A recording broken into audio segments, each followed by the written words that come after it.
Okay, so good evening po ulit. This is our print-on-demand business. So isa rin po ito sa apat na negosyo ino-offer po ni CBAP or ni Covales Business Affiliate Program.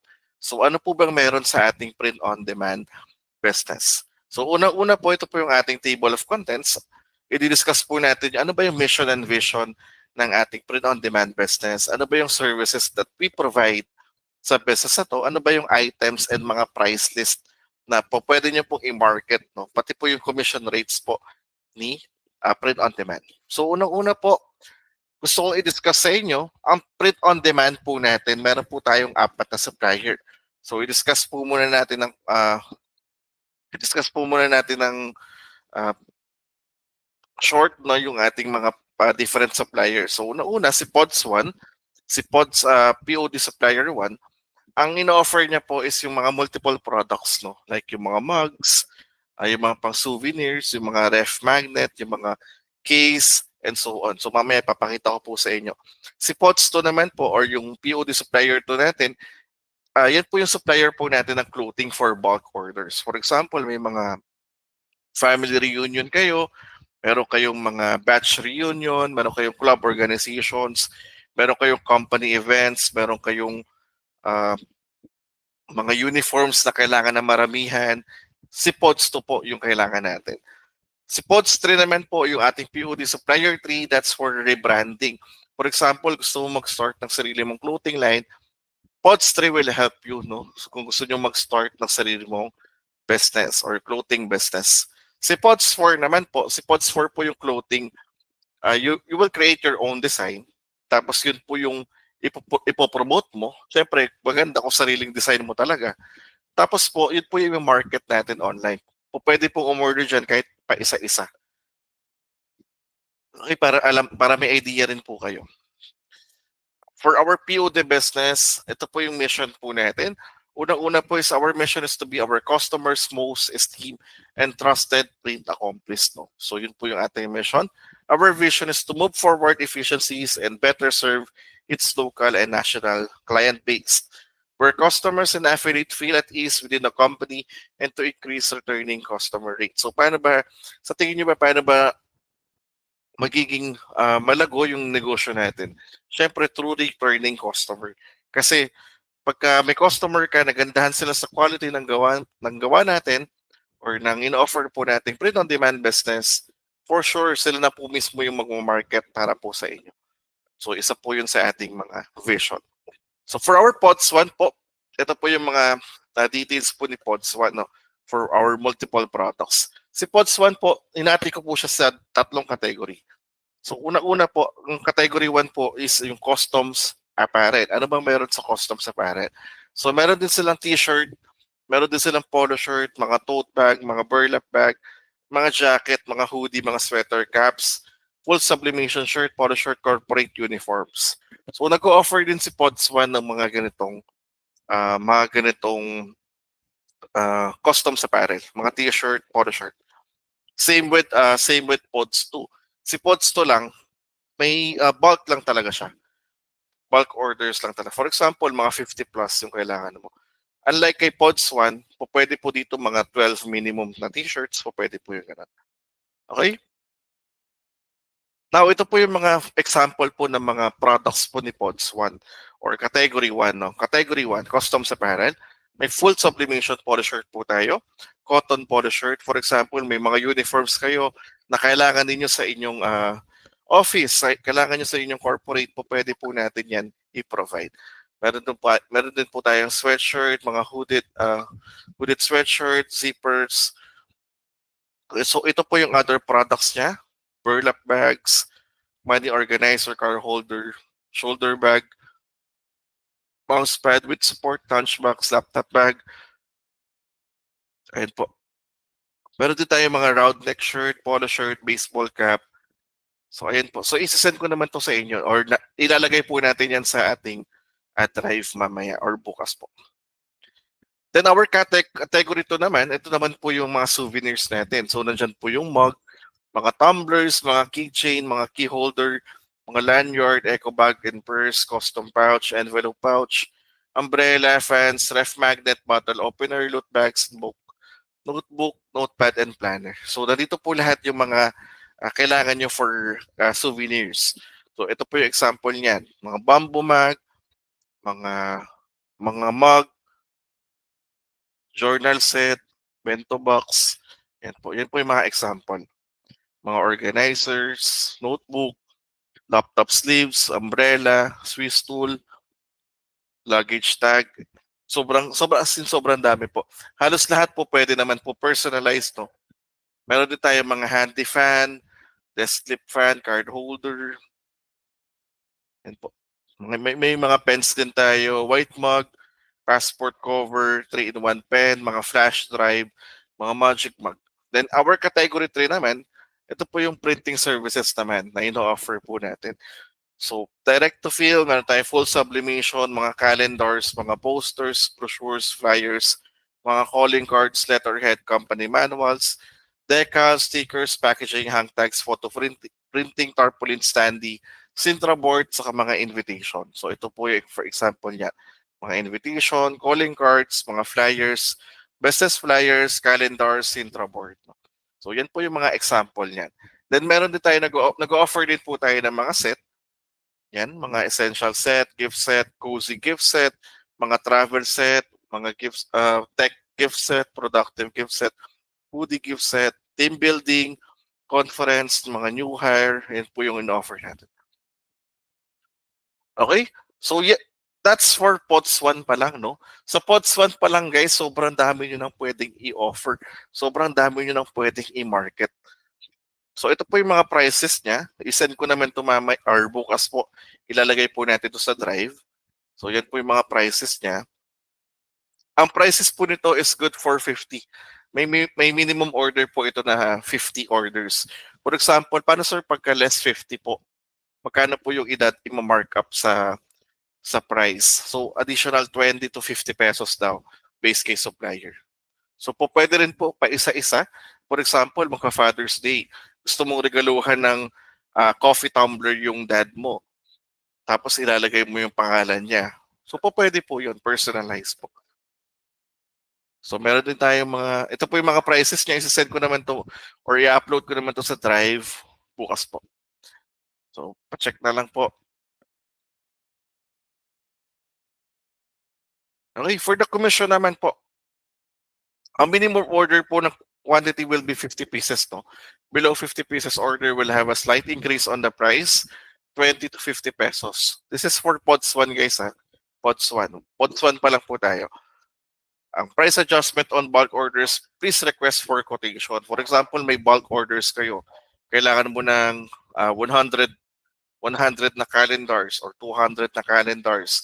Kailangan mo ng 200 na card holders. Kailangan mo ng basta po may mga malalaking orders kayo, pwede kayo mag-request ng quotation. So commission will depend on the item order and quantity, but most of the item will have a 20 pesos commission per product.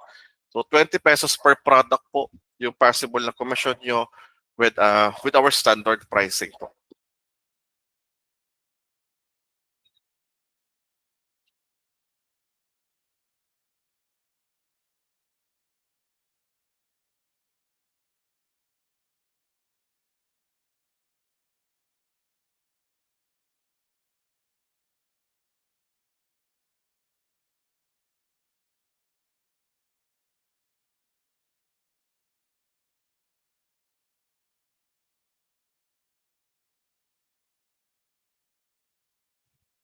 Okay, sorry po. For our pods to naman po, ito po yung supplier natin for clothing, no, na bulk orders naman. So, ang clothing business naman, print on demand, yes, story branding with printed etiketa for 250 pesos. So, nagpo-provide din po sila ng t-shirt with etiketa. Ano ba yung etiketa? Kung may nakita kayong t-shirt, for example, pasensya na hindi ako magaling mag-drawing. Yan, may t-shirt, ito po yung etiketa, no? Yan. Pwede po yung ganyan. So, nagpo-provide din po sila ng ganyan. So, that's 250 per shirt. Then open din tayo for bulk orders. Rush order is possible din naman. Quality and affordable shirts. Pre-layout naman for 12 pieces. So ito po yung example ng mga services na pinoprovide nila. So may DTF sila, sales rate, embroidery, saka sublimation. So pupuwede po dito yung t-shirt, polo shirt, long sleeve, saka mga jackets.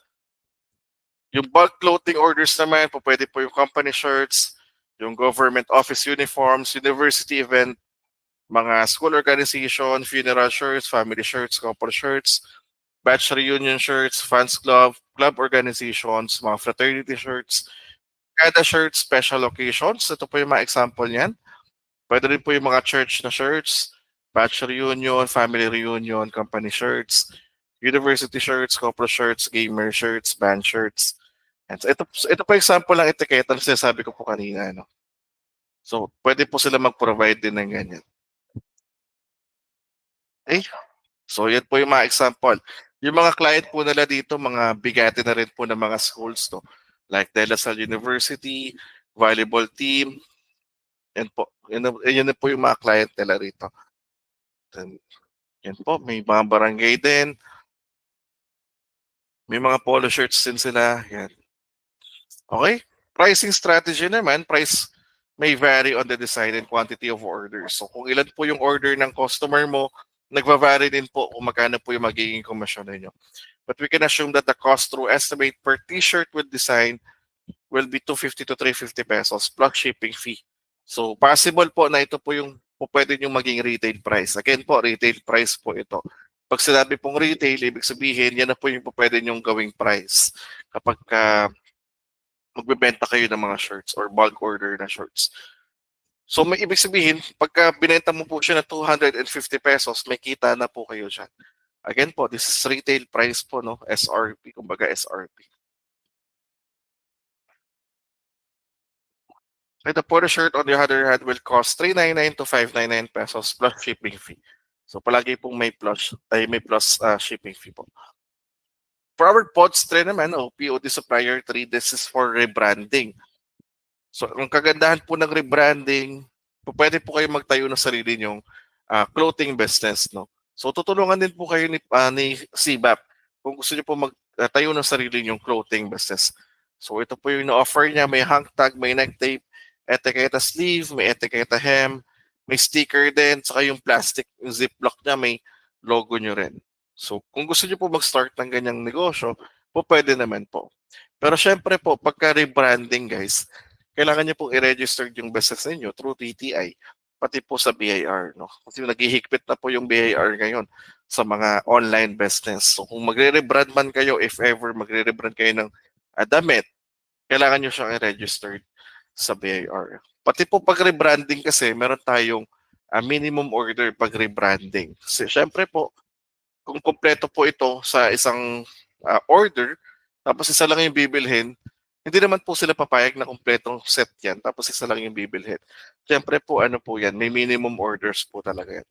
So for their DTF package, ito po yung kanilang inclusions. 280 pesos per shirt, redesign for this package. Ang 280 po, yan po yung binabayad po natin sa kanila. Per shirt po, low minimum is 15 pieces yung minimum nila. So, mababa na rin po yung kanilang minimum. Normal print will be 13 inch by 16 inch.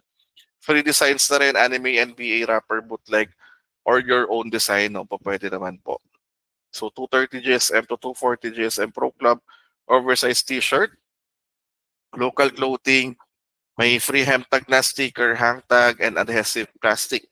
Tapos, premium na po yung quality ng t-shirt, quality rubberized print or DTF. So kung gusto niyo po again po, ito po ating pods tray kung gusto niyo po mag-start ng sarili niyong clothing business.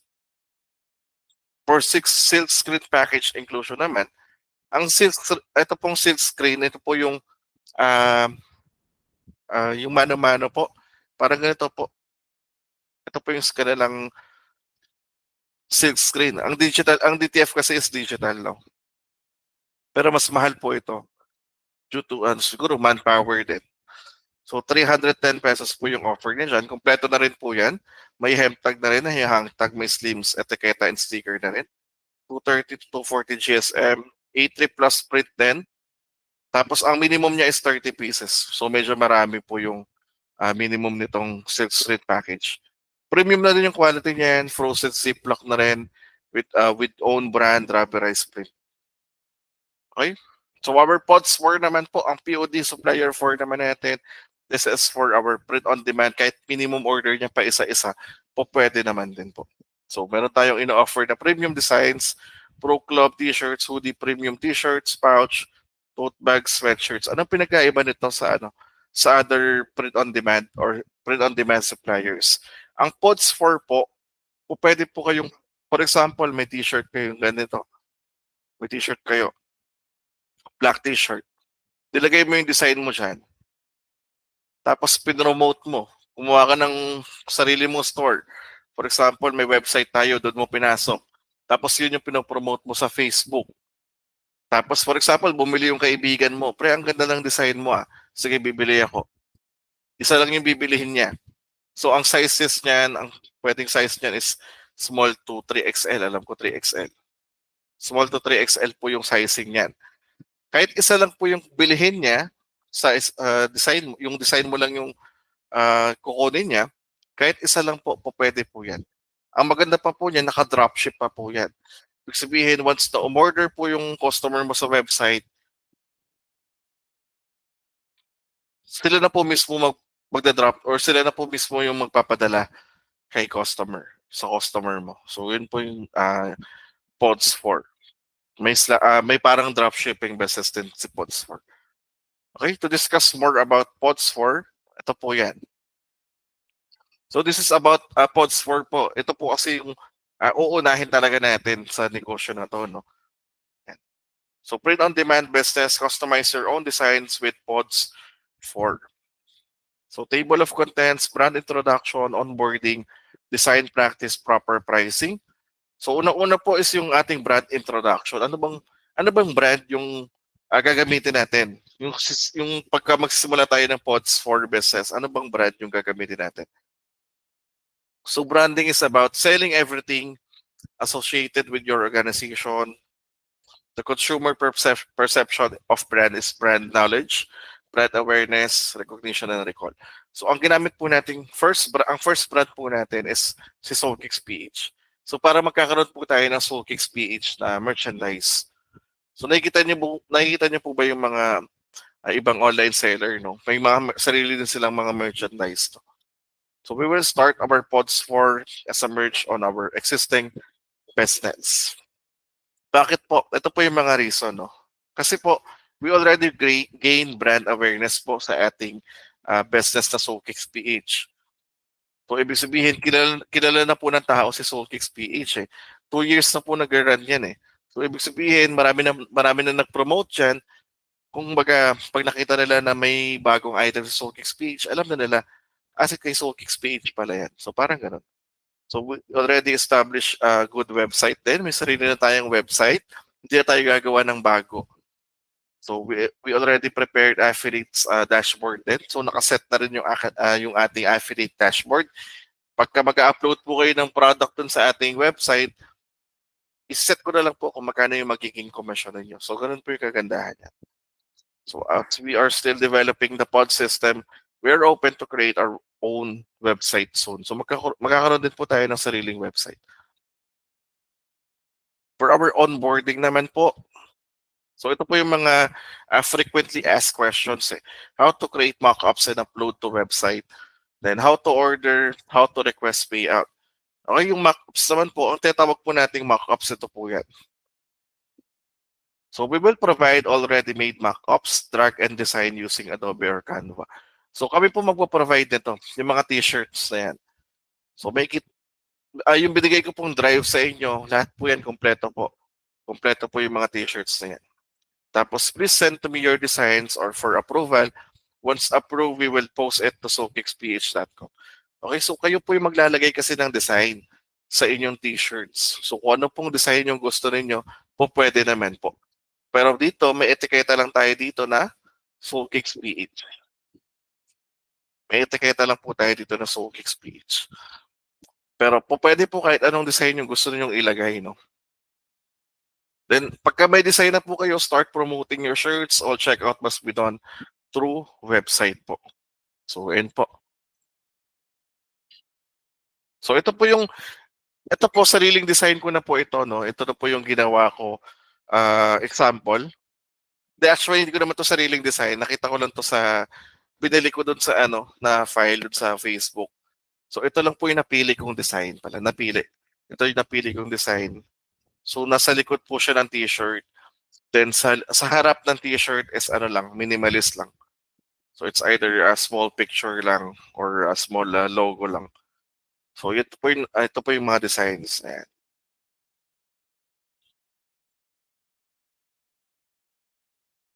Okey, so ganito po yung example ng mock-up, ganito po. So yung akin kasi pinagawa ko lang 'yan sa ano, sa friend ko. Magaling kasi siya gumawa ng mga mock-ups sa t-shirt.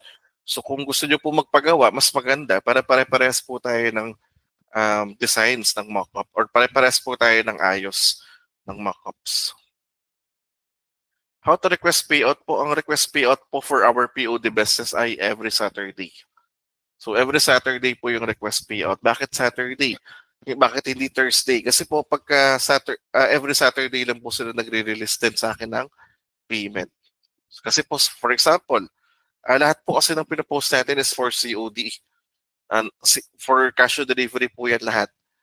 So ngayon po, syempre antayin muna nila yung 7 days before nila ako bayaran, di ba? So ganun po yan. Kaya ang payouts natin is ay every Saturday lang. Estimated delivery naman, GNT po yung gamit nila. So ito po yung mga estimated days. So pakibasa na lang po, no? For our design practice naman, ito po yung mga best practice po sa gagawin niyo pong mga creatives or gagawin niyo pong design sa t-shirts. So unang-una po, design must be at least 300 dpi. So the quality of the prints rely heavily on the resolutions of the actual design files. The higher the resolutions, the better the print output. So kailangan po, pagka 72 dpi kasi medyo nagpipixel na siya. No? Pixelated na po yung photo sa t-shirt. So design uploaded in your design folder must be of actual size. So ibig sabihin, may actual size po tayo dito. Ayan po. Nakikita niyo po yung mga sizing dyan. So ito po yung ginamit ko, no, oversize front naman. Ito po yung ginamit ko, full back. Full back.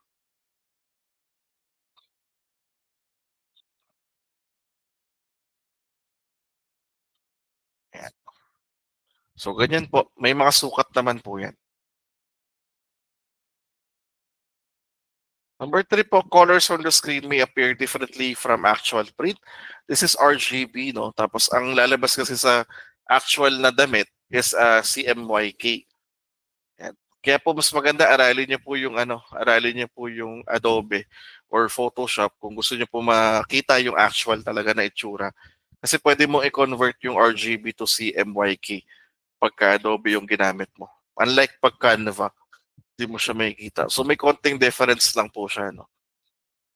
Number 4 naman po, design size and position will remain the same regardless of the size of the garment. So kung ano po yung designs mo, ano ba yung size ng design mo, same lang po yan. Mapa extra large yan, 2XL, medium, small, pare-parehas lang po yung sukat niyan. Next po. Number 5 po, ensure that the design files uploaded won't have a background image or unnecessary shadow. So dapat po walang shadow, no? Wala pong shadow, pati po yung background image na unnecessary. Tanggalin niyo po yan sa mga designs ninyo. So number 6 po, try to avoid verified and thin lines on your design. So ito po yung tutukoy niya, yung medyo maninipis na linya. So ang tendency kasi niyan, medyo nagtutuklap kasi yan eh. Pagka pinrint yan sa t-shirt. So madali siyang maalis. So iwasan na rin po natin yung mga ganyang designs. Mas maganda pa rin yung full print, no, yung medyo makapal yung designs na gusto. Okay, for proper pricing naman po, ito po mahalaga po na alam niyo po ito kasi ganito po yung competitions natin with pricing. So ganito po yan. COD payment collected by courier. For example, yung t-shirt po is binenta mo ng 800 pesos. Ang shipping fee is fix po nila ng 100 pesos. So mapaluzon man yan, Visayas or Mindanao, 100 pesos po yung kanilang shipping fee. COD fee charge by courier 3.5%. So ano ba yung COD charge at COD fee? Ito po yan, 800 times 3.5, that's 28. So, VAT charge by courier 12% of COD fee. Yung 12% po ng 800 pesos, that's 96 pesos. So bakit may charge na 12%? Kasi po nagpa-file po tayo sa BIR.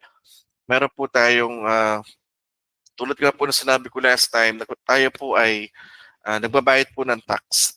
So kung kailangan po natin magbayad ng tax, kailangan ko rin po i-charge yan sa pricing or sa benta po ninyo. Kasi hindi ko po yan kaya bayaran lahat. So, for example, ang dami niyo pong benta. Tapos ako lang sisingilin ng BIR. So lugi po ako dyan. So kailangan ko po i-deduct sa inyong pricing. Product cost, Proclam Inspire Black. So ito po yung pricing niya, 350 pesos or yung cost of goods. So ang kita mo po is 226. Ang maganda pa po dyan, wala po akong dineduct sa inyo. Or wala na po akong chinarge sa inyo na iba. Ito lang po yung chinarge ko, 12% tax lang. Ito pong 226 pesos, inyong po yan lahat. Wala po akong charge sa inyo. So, paano nyo po makikita ito, no? Paano nyo po mailaman, sir, gusto namin magkaroon ng copy na ganito para ma-adjust namin yung mga pricing namin. So, may ginawa naman ako dyan. Ito po yan. Pakita ko na lang po.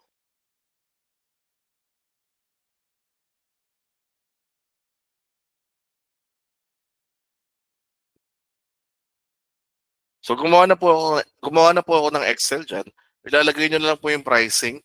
For example, gusto mo lang siya ibenta ng 599. So, yung product dito, maglalagay ako ng product dito ng pricing kung magkano. Pero kung ibang gagamitin mong damit or basic lang yung gagamitin mo, siguro mga 280 lang ata yan. So, kikita ka pa rin ng 126. So, may copy na po kayo nito ha. Ando na po yan sa sa drive po. Nilagay ko po yan sa drive. Okay, so let's start this business po. Thank you for listening po. So, proceed tayo sa question and answer kung may question po kayo regarding po sa business.